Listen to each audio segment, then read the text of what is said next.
Hello friends, Lucent objective series में एक बार फिर से आप लोगों का हार्दिक स्वागत है। आज हम लोग पहुंच गए हैं लेसन 17 में, जिसमें हम लोग राज्यसभा के बारे में पढ़ेंगे और देखेंगे कि राज्यसभा से संबंधित कौन कौन से महत्वपूर्ण सवाल हमारे एग्ज़ाम में पूछे गए हैं और किन किन सवालों के पूछने की संभावना है।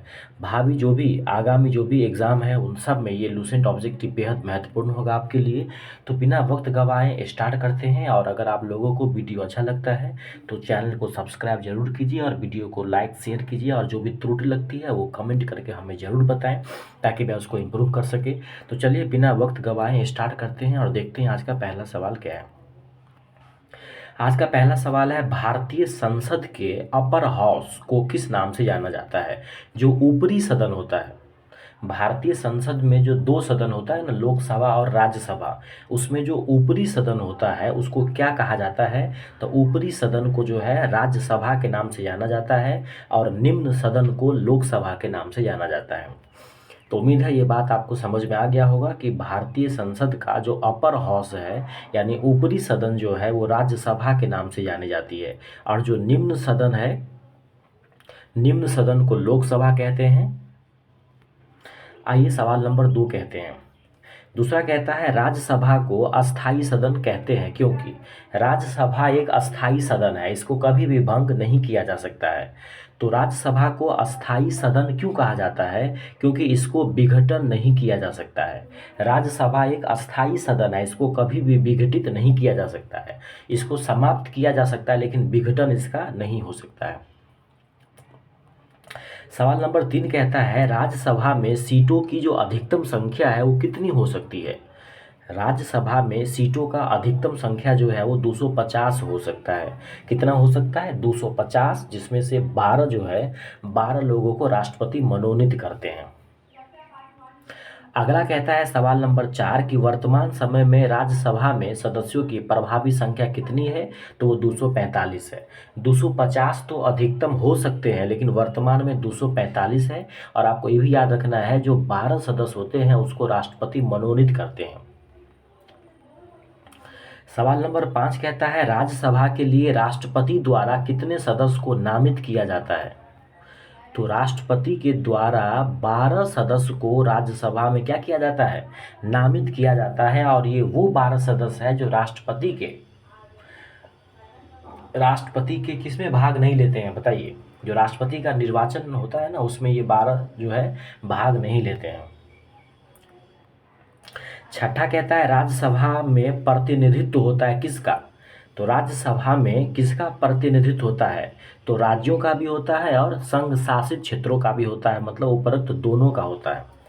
राज्यसभा में कहाँ कहाँ के लोग आते हैं? तो राज्यों के लोग भी आते हैं और संघ शासित यानी केंद्र शासित प्रदेश के लोग भी आते हैं। 7 कहता है, जिन संघ शासित क्षेत्रों में विधानसभाएं नहीं होती हैं उनके प्रतिनिधि किस प्रकार चुने जाते हैं? जिन संघ शासित क्षेत्रों में विधानसभाएं नहीं होती है उनके प्रतिनिधि किस प्रकार चुने जाते हैं? तो विशेष निर्वाचक मंडल के द्वारा उन्हें चुना जाता है। अगला कहता है, राज्यसभा में सदस्यों का निर्वाचन कैसे होता है? राज्यसभा में सदस्यों का जो निर्वाचन है, राज्यसभा में सदस्यों का निर्वाचन कैसे होता है? तो आनुपातिक प्रतिनिधित्व के अनुसार एकल संक्रमणीय मत पद्धति के द्वारा होता है। जैसा निर्वाचन राष्ट्रपति का होता है उसी तरह से राज्यसभा में सदस्यों का भी निर्वाचन होता है। कैसे? आनुपातिक प्रतिनिधित्व प्रणाली के आधार पर एकल संक्रमणीय मत पद्धति के द्वारा। सवाल नंबर 9 कहता है, राज्यसभा के लिए प्रत्येक राज्य के प्रतिनिधियों का निर्वाचन कौन करता है? तो सिंपल सी बात है कि राज्यसभा के लिए प्रत्येक राज्य के प्रतिनिधियों का निर्वाचन विधानसभा के निर्वाचित सदस्य द्वारा किया जाता है। कौन करते हैं? विधानसभा के निर्वाचित सदस्य। अगला कहता है, राज्यसभा में राज्यों का प्रतिनिधित्व किस बात पर निर्भर करता है? तो राज्यसभा में किसी भी राज्य से कितने लोग आएंगे वो उस राज्य की जनसंख्या पर निर्भर करता है। उस राज्य की जितना जनसंख्या होगा उसी के अनुपात के आधार पे वहाँ से लोग जो है राज्यसभा में जो है प्रतिनिधित्व करने के लिए आएंगे। अगला सवाल कहता है कि राज्यसभा में किस राज्य के प्रतिनिधियों की संख्या सबसे ज़्यादा है? तो सिंपल सी बात है कि जिस राज्य का आबादी सबसे ज़्यादा होगा उसी राज्य के प्रतिनिधियों की संख्या भी सबसे ज़्यादा होगा। तो राज्यसभा में सबसे ज़्यादा कहाँ होगा, तो यूपी का, क्योंकि उत्तर प्रदेश की जनसंख्या सबसे ज़्यादा है। तो उत्तर प्रदेश की जनसंख्या सबसे ज़्यादा है, इसीलिए राज्यसभा में उसी राज्य के प्रतिनिधियों की संख्या सबसे ज़्यादा होगी। आगे कहता है कि उत्तर प्रदेश में राज्यसभा के लिए कितने सदस्य चुने जाते हैं, तो 31। सबसे पहले तो आपको याद रखना है कि राज्यसभा में सर्वाधिक प्रतिनिधित्व जो है वो किस राज्य के हैं, तो उत्तर प्रदेश के हैं। क्यों? क्योंकि उत्तर प्रदेश में जनसंख्या सबसे ज़्यादा है और जनसंख्या आनुपातिक प्रतिनिधित्व के आधार पर ही चुनाव होता है। तो सबसे ज़्यादा जनसंख्या जिस राज्य की होगी वहीं के सबसे ज़्यादा प्रतिनिधि हमारे यहाँ आएंगे। तो राज्यसभा में कितने आएंगे उत्तर प्रदेश के लिए, तो 31 सदस्य जो है वो राज्यसभा में चुने जाते हैं यूपी से। सवाल नंबर 13 कहता है निम्नलिखित राज्यों के युग्मों में से किसको राज्यसभा में समान प्रतिनिधित्व मिलता है। कहता है निम्नलिखित राज्यों का जोड़ा जो है उसमें कौन कौन से राज्य हैं जिसको राज्यसभा में समान प्रतिनिधित्व दिया गया है। तो इसको आपको याद ही रखना पड़ेगा कि आंध्र प्रदेश और मध्य प्रदेश में समान है, उड़ीसा और राजस्थान में समान है, बिहार और पश्चिम बंगाल में भी समान है। यानी जितना आंध्र प्रदेश में है उतना ही मध्य प्रदेश में भी है, जितना उड़ीसा में है उतना ही राजस्थान में भी है, और जितना बिहार में है उतना ही पश्चिम बंगाल में भी है। आप हमें कमेंट बॉक्स करके बताएंगे इस तीनों ऑप्शन के बारे में कि आंध्र प्रदेश मध्य प्रदेश में कितना है, उड़ीसा राजस्थान में कितना है राज्यसभा का सीट, और बिहार और पश्चिम बंगाल में कितना है। बिहार पश्चिम बंगाल में तो आपको पता ही होगा 16 है, फिर भी आप हमें कमेंट बॉक्स करके बताएंगे।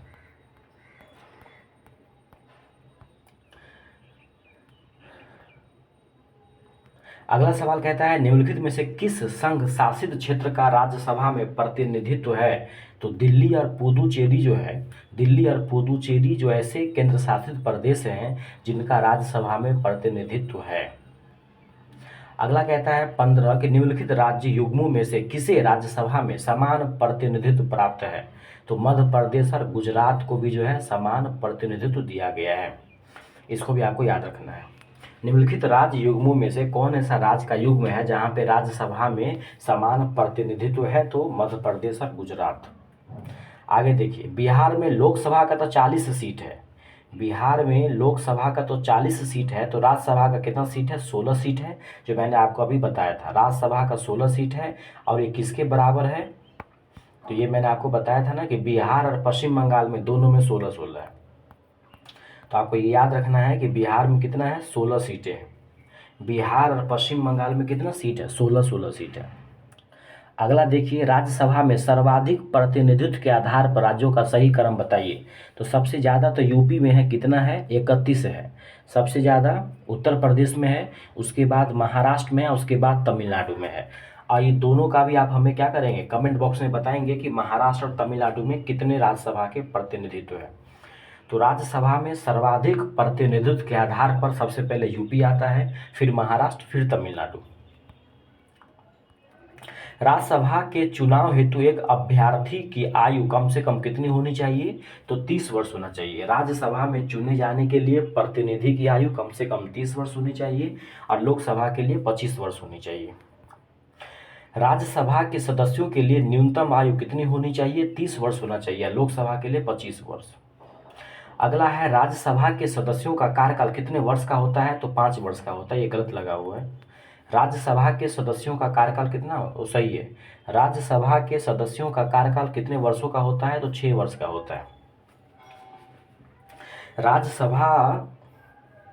दरअसल राज्यसभा जो है ये एक अस्थायी सदन है ना, तो ये कभी भंग नहीं होता है, तो ये 6 वर्षों का होता है। लोकसभा 5 वर्ष के लिए होता है, तो ये आप उसको ध्यान रखेंगे, सही दिया हुआ है। राज्यसभा के सदस्यों का कार्यकाल जो है कितने वर्षों का होता है, 6 वर्ष का होता है। तो इस पार्ट में हम इतना ही रखेंगे। वीडियो को आप लोग पूरा ज़रूर देखा कीजिए और अच्छा लगता है तो अपने दोस्तों के ग्रुप में ज़रूर शेयर कीजिए ताकि हमें मोटिवेशन मिले। और कुछ सुझाव हो तो कमेंट करके हमें ज़रूर बताएं। चैनल को सब्सक्राइब कीजिए। मिलते हैं अगले पार्ट में। नमस्कार। Hello friends, Lucent objective series में आप लोगों का दोबारा स्वागत है और हम लोग राज्यसभा पढ़ रहे हैं, लेसन 17। उसमें हम आज पार्ट 2 कवर करेंगे, जिसमें हम लोग पहले पार्ट में 1 से लेकर 20 तक सवाल को कवर कर दिया था, आप हम उससे आगे के सवाल को कवर करेंगे। तो बिना वक्त गंवाए आइए स्टार्ट करते हैं। वीडियो अच्छा लगता है तो लाइक, शेयर और सब्सक्राइब जरूर कीजिए ताकि हमारा भी मोटिवेशन बना रहे। तो आइए अगला सवाल देखते हैं। सवाल नंबर 21 कहता है, राज्यसभा के सदस्य जो है वो चुने जाते हैं कितने वर्षों के लिए? 6 वर्ष के लिए। राज्यसभा को ऊपरी सदन कहते हैं। राज्यसभा एक अस्थायी सदन है और ये 6 वर्षों के लिए चुनी जाती है। सवाल नंबर 22 कहता है,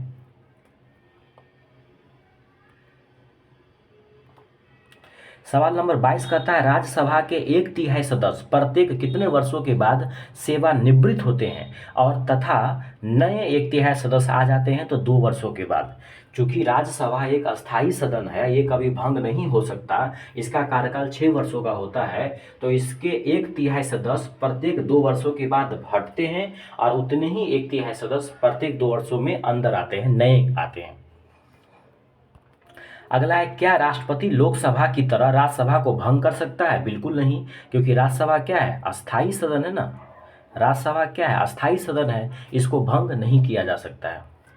अगला कहता है, क्या राज्यसभा के सभी सदस्यों का निर्वाचन एक साथ होता है? नहीं भाई, प्रत्येक 2 वर्षों के बाद 1/3 सदस्य हटते हैं और 1/3 सदस्य आते हैं, तो राज्यसभा के सभी सदस्यों का चुनाव एक साथ नहीं होता है।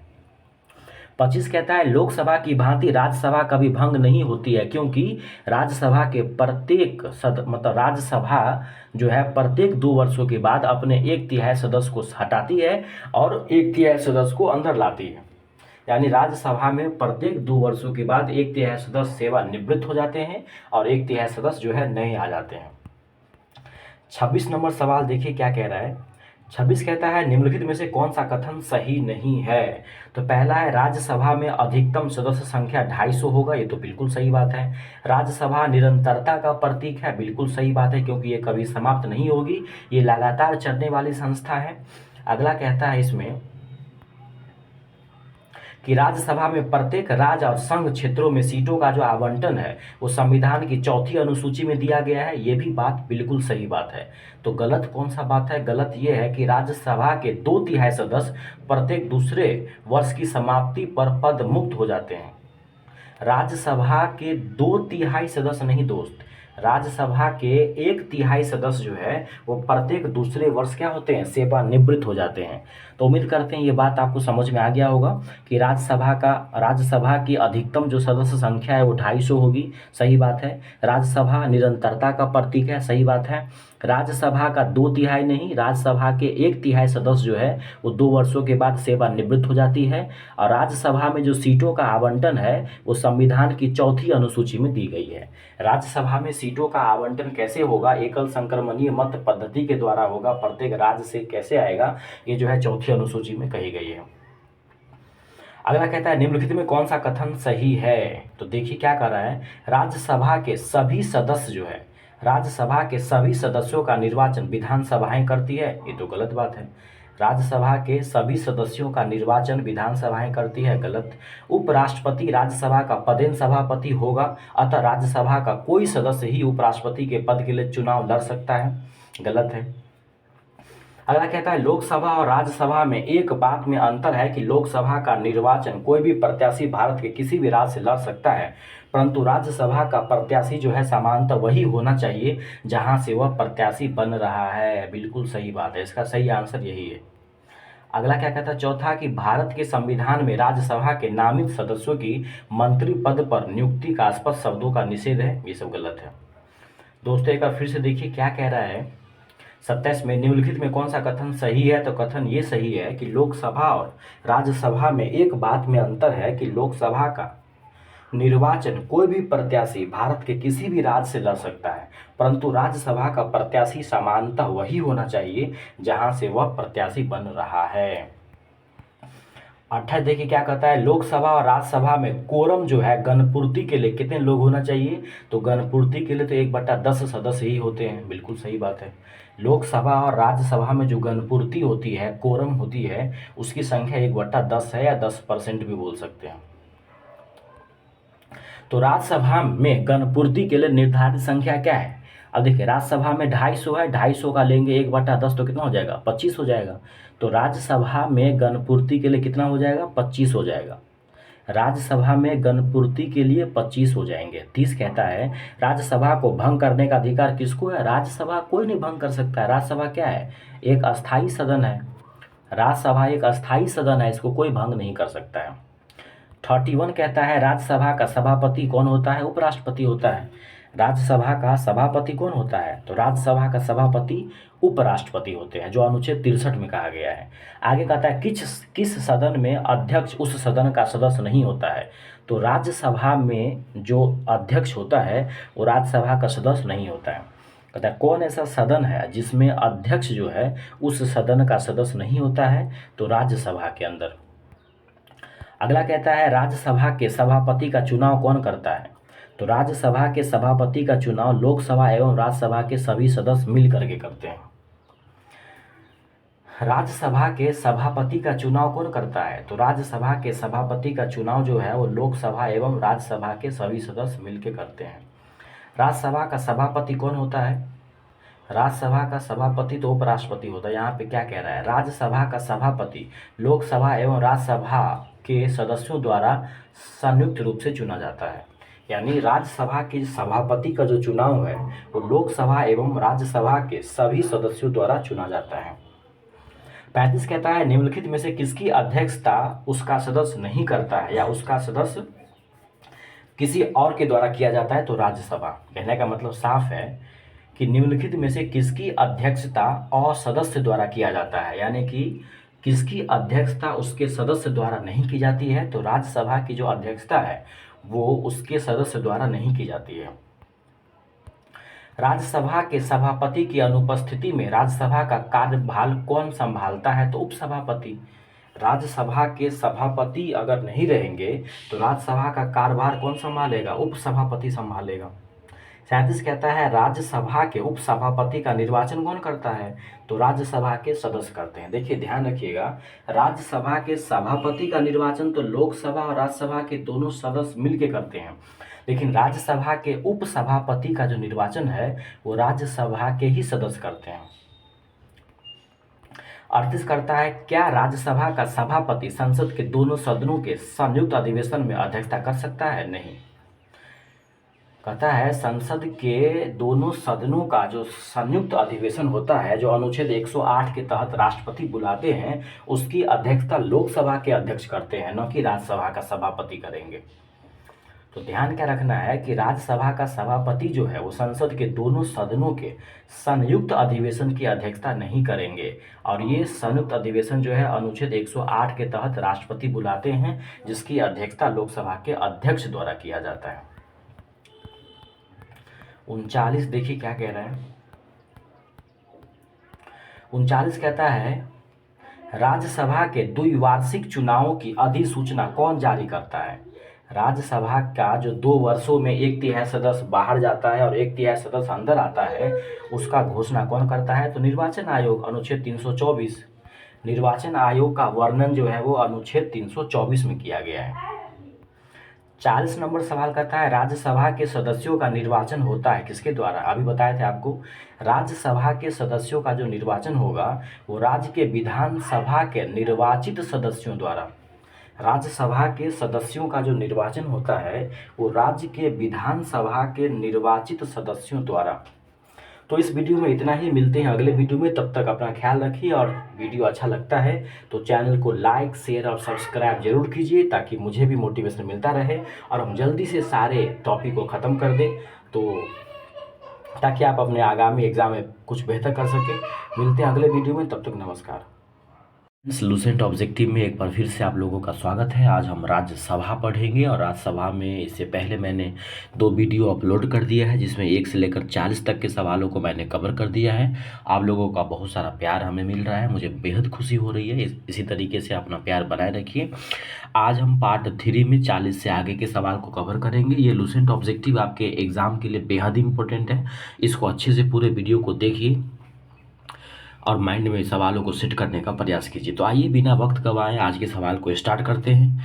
और अगर ये वीडियो आप लोगों को अच्छा लगता है तो चैनल को सब्सक्राइब जरूर कीजिए। हम देखते हैं कि लोग वीडियो देखते तो हैं लेकिन चैनल को सब्सक्राइब नहीं करते हैं। प्लीज़ आप लोगों से रिक्वेस्ट है कि मेरे चैनल को सब्सक्राइब जरूर कीजिए ताकि हमें मोटिवेशन मिले कि हम जो काम कर रहे हैं वो सही दिशा में कर रहे हैं, सही है, लोगों को मेरा काम पसंद आ रहा है। और कोई सुझाव हो तो सुझाव भी जरूर दीजिए, आप लोग सुझाव के लिए सादर आमंत्रित हैं। तो आइए बिना वक्त गवाए हम अगला सवाल स्टार्ट करते हैं। और सवाल नंबर 41 कहता है, स्वतंत्र भारत में राज्यसभा के प्रथम सभापति कौन थे? स्वतंत्र भारत में राज्यसभा के प्रथम सभापति कौन थे? आपको पता है कि राज्यसभा के सभापति कौन बनते हैं? उपराष्ट्रपति बनते हैं। राज्यसभा के सभापति कौन बनते हैं? उपराष्ट्रपति बनते हैं। और भारत के प्रथम उपराष्ट्रपति कौन थे? डॉक्टर एस राधाकृष्णन थे। इसीलिए स्वतंत्र भारत में राज्यसभा के प्रथम सभापति कौन हो जाएंगे? Doctor S Radhakrishnan. तो उम्मीद करते हैं ये आपको याद हो जाएगा कि राज्यसभा के प्रथम सभापति कौन थे? Doctor S Radhakrishnan. अगला सवाल कहता है 42, राज्यसभा के संदर्भ में निम्नलिखित में से कौन सा कथन सही है? तो राज्यसभा के 1/3 सदस्य प्रति 2 वर्ष में अवकाश प्राप्त करते हैं। बिल्कुल सही बात है। राज्यसभा के सदस्यों का कार्यकाल 6 वर्षों का होता है। राज्यसभा उच्च सदन है और अस्थायी सदन है, ये कभी भंग नहीं हो सकता। तो प्रत्येक 2 साल पर 1/3 सदस्य जो है इसके क्या होते हैं? सेवानिवृत्त होते हैं। और 1/3 सदस्य ही क्या होते हैं? इसके अंदर नए वाले प्रवेश करते हैं। तो पहला वाला इसका सही आंसर है। 43 क्या कहता है? 43 कहता है, निम्नलिखित में कौन राज्यसभा की एकांतिक शक्ति के अंतर्गत आता है? तो अखिल भारतीय सेवाओं का जो सृजन है वो राज्यसभा ही करते हैं। अनुच्छेद 312 में जो है अखिल भारतीय सेवाओं के सृजन की बात कही गई है। आप याद रख लेंगे, अनुच्छेद 312 जो है वो राज्यसभा क्या कहते हैं? राज्यसभा के द्वारा अखिल भारतीय सेवाओं के सृजन की बात कही गई है। तो राज्यसभा की एकांतिक शक्ति है, इसके अंतर्गत राज्यसभा ही इसका सृजन कर सकते हैं, अखिल भारतीय सेवाओं का, अनुच्छेद 312। और यूपीएससी का कितना है? 315। यूपीएससी कितने में है? 315 में है। 44 कहता है, निम्नलिखित में से किसके संबंध में राज्यसभा को लोकसभा के,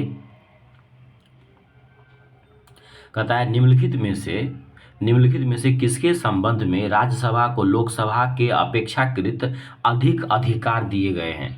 तो नई अखिल भारतीय सेवाओं का जो सृजन करना है वो केवल और केवल कौन करेंगे? राज्यसभा करेंगे, अनुच्छेद 312 के अंतर्गत। तो आपको याद ये रखना है कि नई अखिल भारतीय सेवाओं का जो गठन होगा वो किस अनुच्छेद में होगा? 312 में। और ये अधिकार जो है केवल राज्यसभा को दिया गया है। 45 कहता है, राज्यसभा को कौन से ऐसे अनन्य अधिकार दिए गए हैं? राज्यसभा को कौन से ऐसे अनन्य अधिकार दिए गए हैं जो लोकसभा को प्राप्त नहीं है? तो पहला तो हो गया आपको क्या? अखिल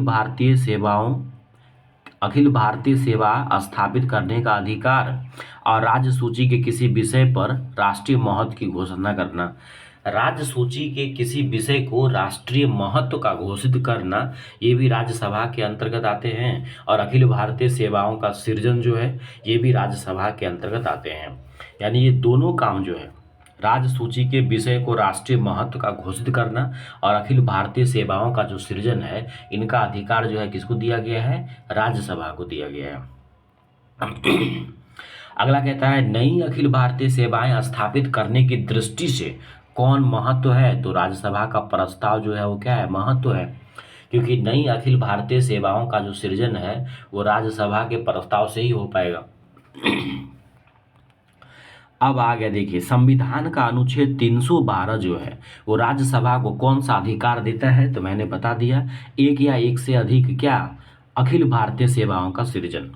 अखिल भारतीय सेवाओं का जो सृजन है वो राज्यसभा करेंगे, अनुच्छेद 312 के अंतर्गत। 48 कहता है, केंद्रीय संसद राष्ट्रीय हित में राज्य सूची के विषयों पर कानून बना सकती है यदि क्या? केंद्रीय संसद जो है वो राष्ट्र के हित में राज्य सूची के विषय पर भी कानून बना सकती है। कब? जब राज्यसभा उपस्थित सदस्यों के 2/3 विशेष बहुमत से एक प्रस्ताव पारित करेगा तब। केंद्रीय संसद तो केंद्र के विषय पर कानून बनाने के लिए जिम्मेदार है, लेकिन वो राज्य सूची के विषय पर भी कानून बना सकते हैं। कब? जब राज्यसभा उपस्थित सदस्यों के 2/3 विशेष बहुमत द्वारा एक प्रस्ताव पारित कर दे तब। 49 कहता है राज्यसभा धन विधेयक पर अपनी सहमति कितने दिनों तक रोक सकती है? तो धन विधेयक पर जो अपनी सहमति है वो 14 दिनों तक रोक सकती है। 14 दिनों तक अगर वो सहमति नहीं देगा तो अपने आप उसकी सहमति मान ली जाएगी। 50 कहता है लोकसभा द्वारा पारित धन विधेयक जो है राज्यसभा द्वारा भी पारित मान लिया जाता है यदि राज्यसभा उस पर कितनी सीमा तक अपना काम संपादन नहीं करता है, तो 14 दिनों तक। लोकसभा किसी धन विधेयक को पास कर देता है तो राज्यसभा द्वारा भी पास मान लिया जाएगा यदि वो 14 दिनों के अंदर उस पर कोई प्रतिक्रिया नहीं करेगा तो। अब 51 देखिए, 51 क्या कहता है? 51 कहता है राज्यसभा द्वारा लोकसभा को धन विधेयक कितने समय में लौटा देना चाहिए? तो 14 दिनों के अंदर। राज्यसभा अगर 14 दिनों के अंदर धन विधेयक को नहीं लौटाएगा तो उसको वैसे ही क्या हो जाएगा? पारित मान लिया जाएगा। राज्यसभा को भंग करने में कौन सक्षम है? तो आपको पता है राज्यसभा एक अस्थाई सदन है, इसको कोई भंग नहीं कर सकता है। इसके 1/3 सदस्य जो है प्रत्येक 2 वर्षों के बाद सेवानिवृत्त होते रहते हैं। 53 कहता है निम्नलिखित में से किस परिस्थिति के अंतर्गत राज्यसभा को भंग किया जा सकता है? तो राज्यसभा को भंग किया ही नहीं जा सकता है, ऐसा कोई परिस्थिति नहीं है। राज्यसभा के सदस्यों का कार्यकाल 6 वर्ष का होता है और इसके 1/3 सदस्य जो है 1/3 सदस्य जो है प्रत्येक 2 साल पर सेवानिवृत्त होते रहते हैं। राज्यसभा एक अस्थाई सदन होने के कारण इसके कितने सदस्य? तो 1/3 सदस्य प्रति 2 वर्षों में सेवानिवृत्त होते हैं। राज्यसभा एक अस्थाई सदन है, इसीलिए इसके 1/3 सदस्य प्रति 2 वर्षों के बाद सेवानिवृत्त होते रहते हैं और उतने ही नया आते रहते हैं। राज्यसभा के सदस्यों को नामित करने का अधिकार किसके पास है? तो राज्यसभा के सदस्य को जो नामित करेंगे, जिसमें 12 को नामित करता है, वो कौन करते हैं? तो राष्ट्रपति करते हैं। राज्यसभा के सदस्यों को नामित करने का अधिकार जो है वो राष्ट्रपति के पास है। 56 कहता है कि राष्ट्रपति द्वारा राज्यसभा के लिए कला, साहित्य, विज्ञान आदि क्षेत्रों से 12 सदस्यों को मनोनीत करने की जो व्यवस्था है वो भारतीय संविधान के किस अनुच्छेद के अंतर्गत आता है? तो अनुच्छेद 80। दरअसल जो है देखिए, ये आप ध्यान रख लीजिएगा अच्छे से। एक तो होता है संसद, एक होता है लोकसभा और एक होता है राज्यसभा। संसद की बात जो है किसमें कहा गया है?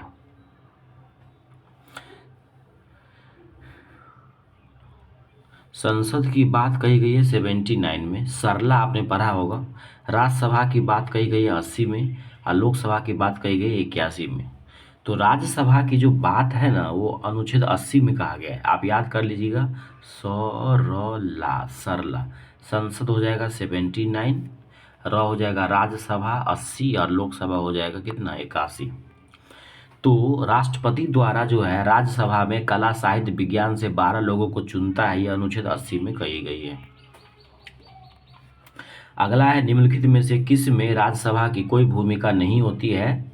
तो राज्यसभा की कोई भी भूमिका नहीं होती किस में? अध्यक्ष के निर्वाचन में।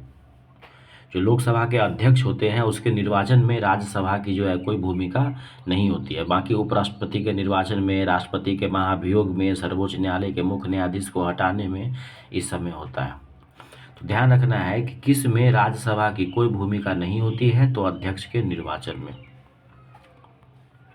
राज्यसभा क्या है? भंग नहीं हो सकती है। क्यों? क्योंकि यह एक अस्थाई सदन है, इसके सदस्यों का कार्यकाल 6 वर्ष का होता है, 1/3 सदस्य प्रति 2 वर्षों में सेवानिवृत्त होते हैं। राज्यसभा एक क्या है? अस्थाई सदन है, ये कभी भंग नहीं हो सकती है। ठीक है।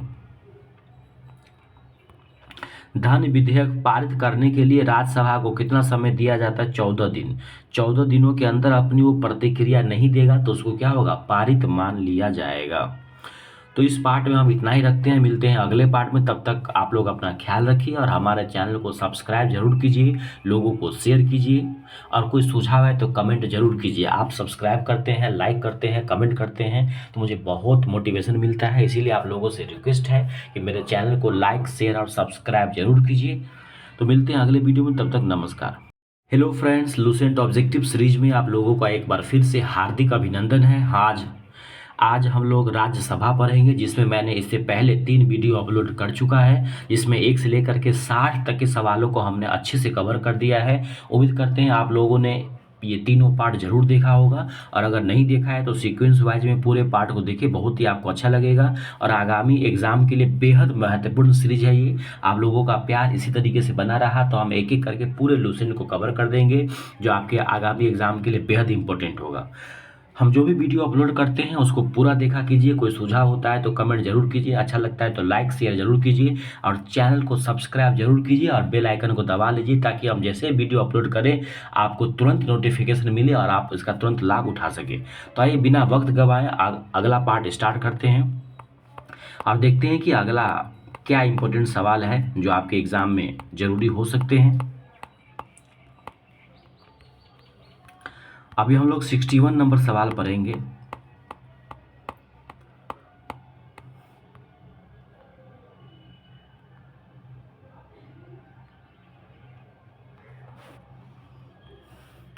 सवाल नंबर 61 कहता है, राज्यसभा सामान्य विधेयक को अधिकतम कितनी अवधि के लिए रोक सकता है। तो जो सामान्य विधेयक होता है उसको 6 महीना तक रोक सकता है, लेकिन जो धन विधेयक होता है इसको मात्र 14 दिनों तक रोक करके रख सकता है। राज्यसभा जो सामान्य विधेयक है इसको तो 6 महीना तक रोक के रखेगा, लेकिन जो धन विधेयक है उसको मात्र 14 दिनों तक रोक के रख सकता है। 14 दिनों के अंदर उसको प्रतिक्रिया देना है। 14 दिनों के अंदर अगर वो प्रतिक्रिया नहीं देंगे तो लोकसभा द्वारा ये मान लिया जाएगा कि राज्यसभा ने इस विधेयक को पास कर दिया है।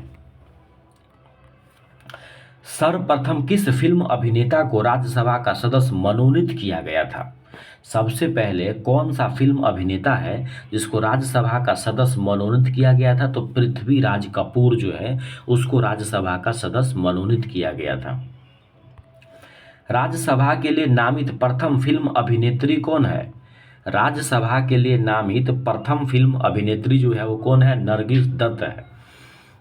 राज्यसभा के लिए नामित प्रथम फिल्म अभिनेता बोलेगा तो पृथ्वीराज कपूर, और अभिनेत्री बोलेगी तो नरगिस दत्त।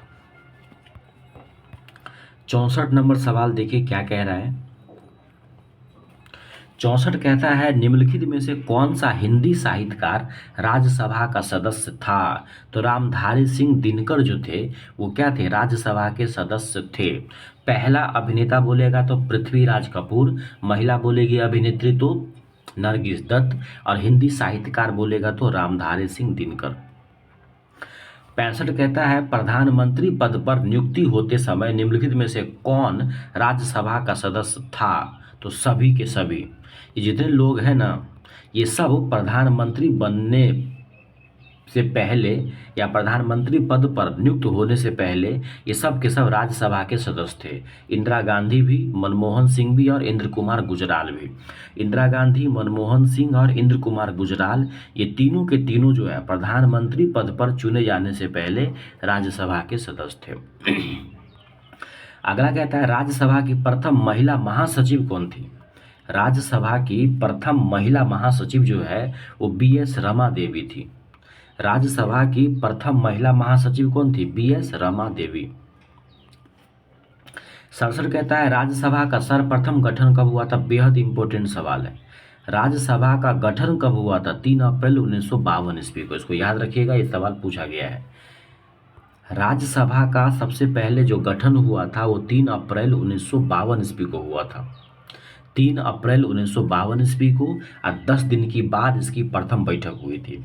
तो राज्यसभा का प्रथम बैठक कब हुआ था, तो 13 दिन के बाद, यानी 10 दिन के बाद 3 अप्रैल को गठन हुआ था, और अगले महीना में 13 तारीख को, 13 मई 1952 ईस्वी को।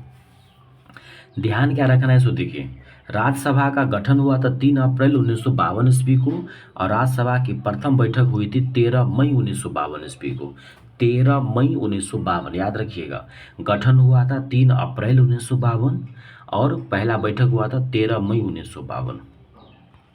आगे कहता है राज्यसभा के पहले समूह की जो सेवानिवृत्ति है वो कब हुई थी।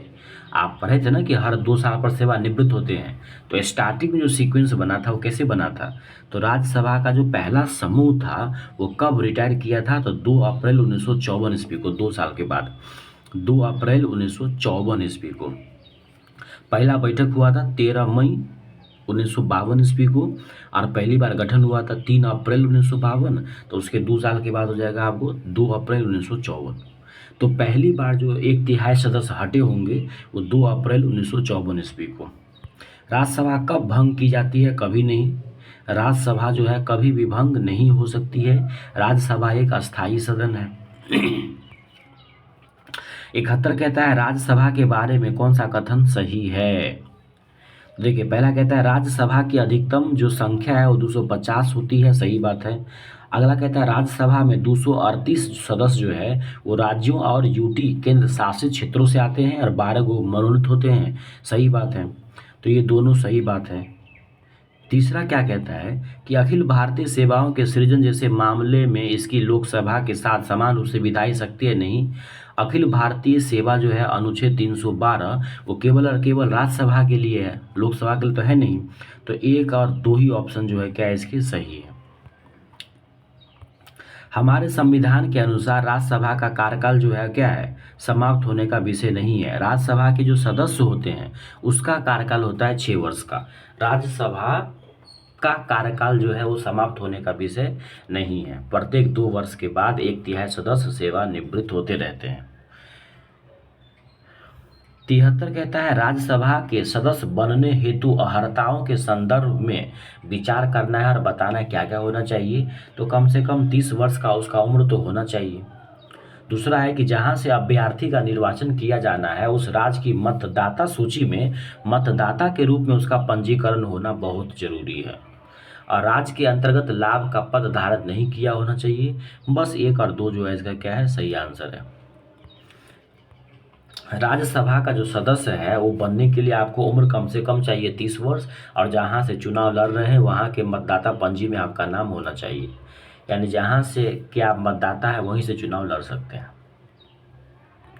74 कहता है निम्नलिखित कथनों पर विचार कीजिए और बताइए कौन सा कथन सही है। ये क्या कर रहा है, केवल राज्यसभा में यह शक्ति निहित है कि यह घोषणा करे कि राज्य सूची के किसी विषय के संबंध में राष्ट्रीय हित में संसद विधि बना सकती है, सही बात है। आपात की उद्घोषणा का अनुमोदन करने वाले संकल्प केवल लोकसभा द्वारा पारित किए जाते हैं, ये तो भाई सही नहीं है। 74 का देख लो, केवल 1 सही है। 74 का क्या है, केवल 1 आंसर सही है, ठीक ना।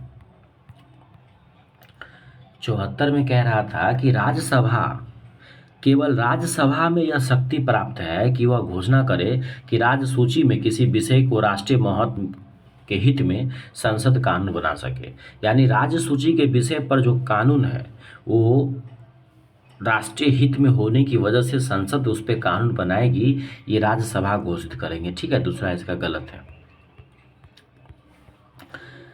आगे देखिए क्या कहता है, लोकसभा द्वारा विचारार्थ भेजे गए वित्त विधेयक को राज्यसभा अधिकतम कितने समय तक रोक के रख सकती है। वित्त विधेयक जो है, धन विधेयक का होता है ना वित्त विधेयक, तो वित्त विधेयक जो है वो 14 दिनों तक रोक के रख सकती है। साधारण विधेयक जो होगा उसको 6 महीना तक रोक के रख सकती है। जो पैसे वाला मामला है ना वित्त विधेयक, उसको 14 दिनों तक रोक के रख सकती है। जो धन विधेयक है वही वित्त विधेयक हुआ। तो लोकसभा द्वारा जो राज्यसभा को भेजा गया है, क्या कह रहा है देखिए, लोकसभा द्वारा विचार के लिए भेजे गए वित्त विधेयक को राज्यसभा अधिकतम जो है वो 14 दिनों तक ही रोक के रख सकती है। अगला है राष्ट्रपति द्वारा राज्यसभा के कितने सदस्यों को नामित किया जाता है, तो 12 को, जो लोक कला साहित्य ज्ञान विज्ञान में महारथी रहता है।